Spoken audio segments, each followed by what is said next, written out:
is affectionately known by the millions that have loved him, not just in Zambia, but across the continent and other parts of the world.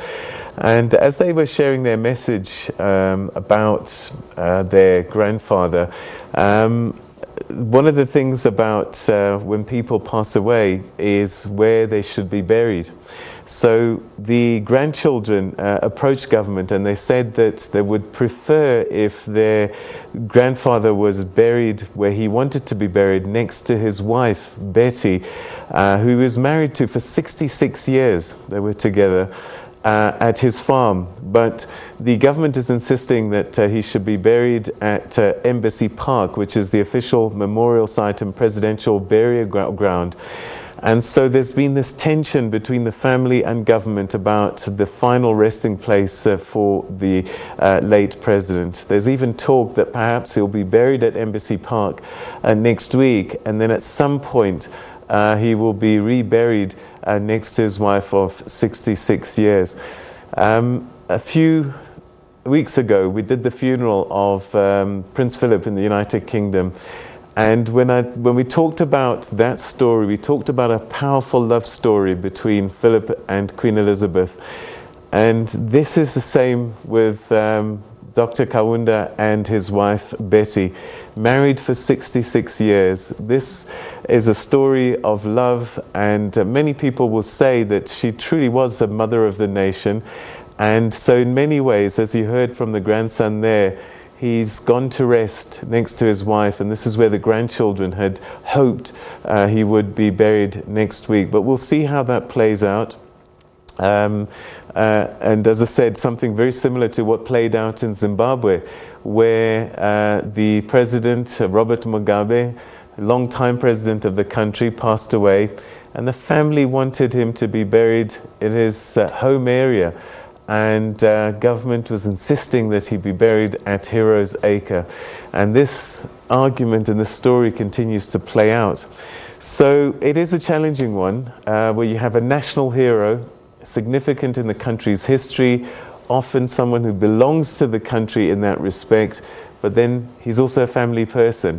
And I think Jerry Rawlings in Ghana went through the same thing, where government wanted him buried in one place and his family wanted him buried somewhere else. An interesting dilemma that is playing out there, but certainly grandchildren feel very strongly that he should be buried next to his wife, according to his wish, a woman that he was married to for 66 years and was often not ashamed to sing a love song to his wife in public, because he loved playing the guitars, we've just seen. And he wrote songs for his wife. All right, so to talk a little bit more about Kenneth Kaunda and his contribution to Africa, the Pan-African story and the Southern African story, I'm now joined by the Executive Director for the South African Centre for Constructive Resolution of Dispute, SACORD, Mr. Boniface Chiimba. Thank you so much indeed for joining us, and welcome to the program. Thank you so very much for having us. A very good morning to you and all our dear viewers. A significant day for people in Zambia, for sure, but I would imagine that for people who don't quite know his story, it is an equally significant day for Africa. Absolutely. Of course, a day that many Zambians never thought would come, selfish as that may sound. He was the pride of the nation, a person who not only built this country and knitted together into the nation state that we call the Republic of Zambia, and has defined everything that we are as a people today, but also shaped the Southern African region, was a pioneer of regionalism to bring Southern Africa into what it is today, starting from the frontline defenders and their battle for independence or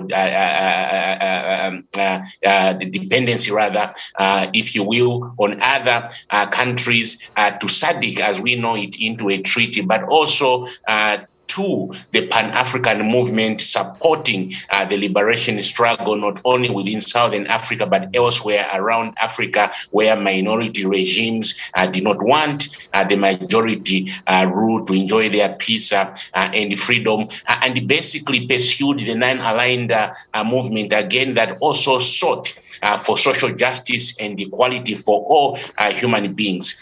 He was the epitome of racial equality. He was an epitome of social justice, who wanted all human beings to be able to enjoy their freedoms and thereby bring about development. So he contributed immensely to this whole notion of humanity, to this whole notion of human rights, if you will, where the human being is concerned and their freedoms is concerned. And he has defined who we are as a people, not only Zambians, but also Africans. So truly, for the last many decades or so, he has been at the center of humanity and at the center of defining the kind of world that we lead today.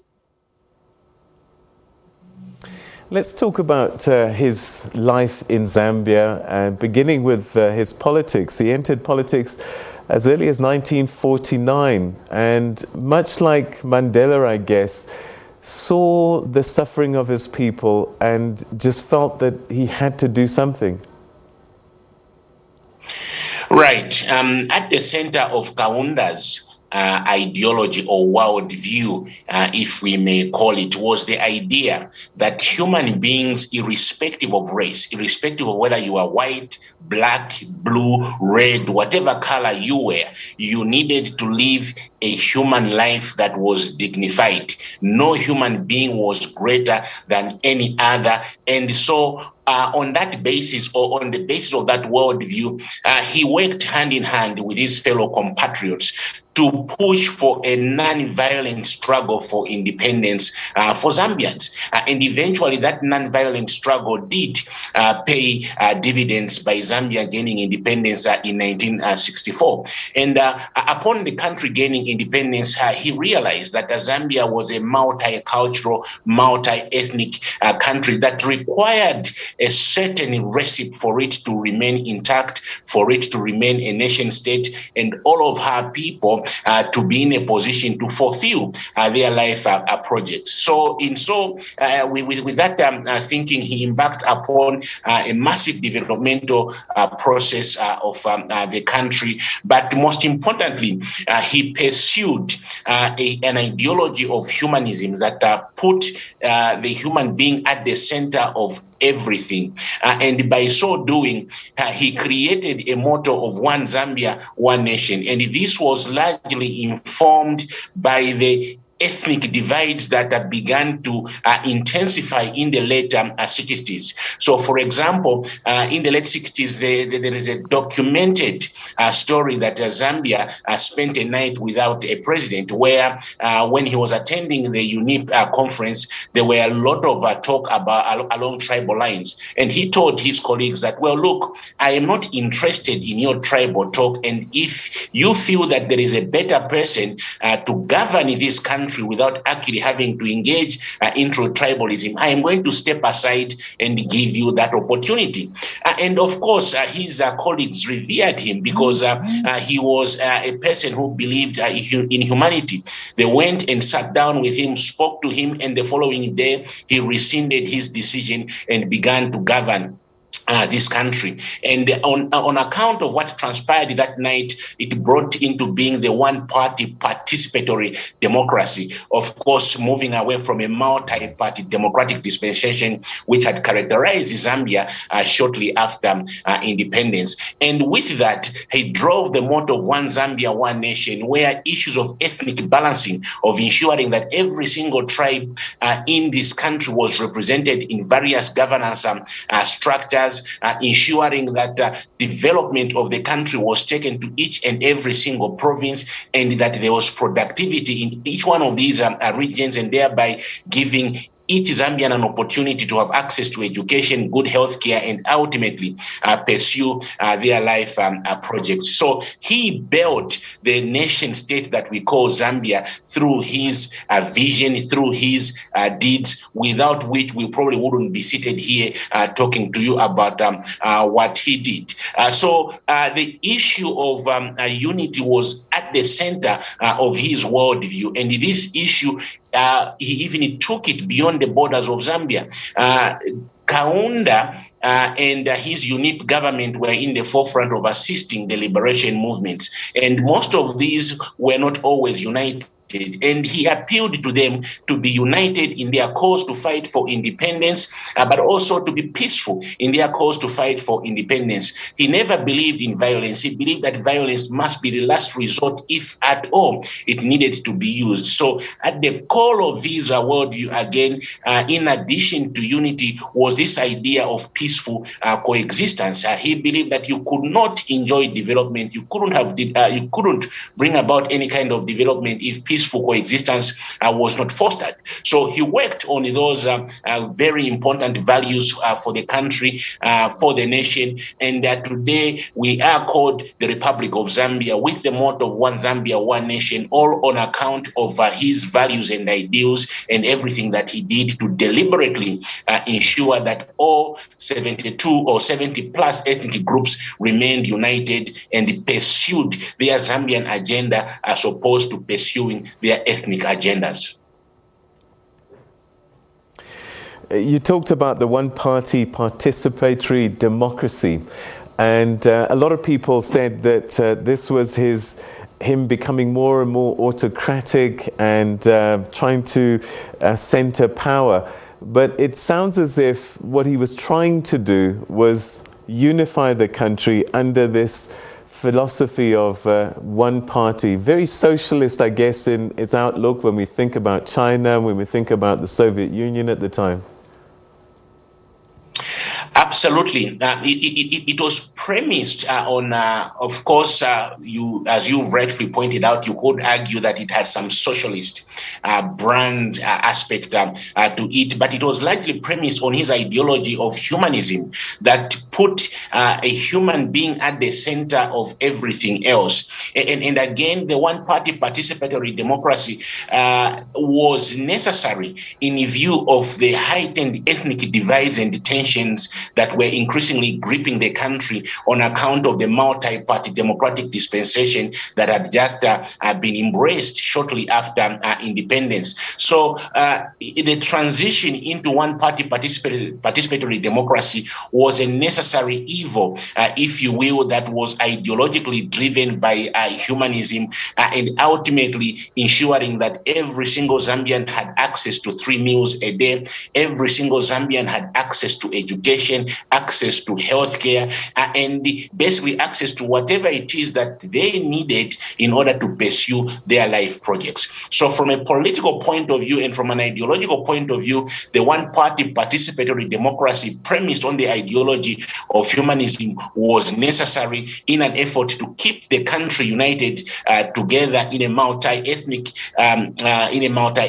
environment that was, of course, being challenged by issues of ethnic divides within the country. But also there was another element to that. Zambia, being a landlocked or land-licked country, was equally surrounded by what the Kaunda and his colleagues perceived to be hostile white minority regimes. Those in the Portuguese colonies of Angola and Mozambique, down south, our neighbor in southern Rhodesia, modern day Zimbabwe, a little further down, the Republic of South Africa, but also in Namibia, which was under colonial rule. So in an effort to ensure that the country was safeguarded not only from internal challenges of ethnic divides, but also from the quote-unquote hostile white minority regimes, Kaunda and his colleagues felt it necessary to ensure that there was only one channel of governing this country through democratic centralism, if you may borrow the ideas of Marxism, Leninism, in what manifested itself in a one-party participatory democracy premised on the ideology of humanism, putting the human being at the center. And if you speak to many Zambians today who are prosperous in their lives, they will tell you that they owe their free education to Kaunda, they owe their life projects, successful life projects for that matter, to President Kaunda, and indeed everything that his unit government did. All right, and that's where we'll leave it. Boniface Chimba, thank you so much indeed for joining us and sharing those powerful thoughts as we remember the life of one of Africa's true sons. Thank you so much indeed for your time and thoughts.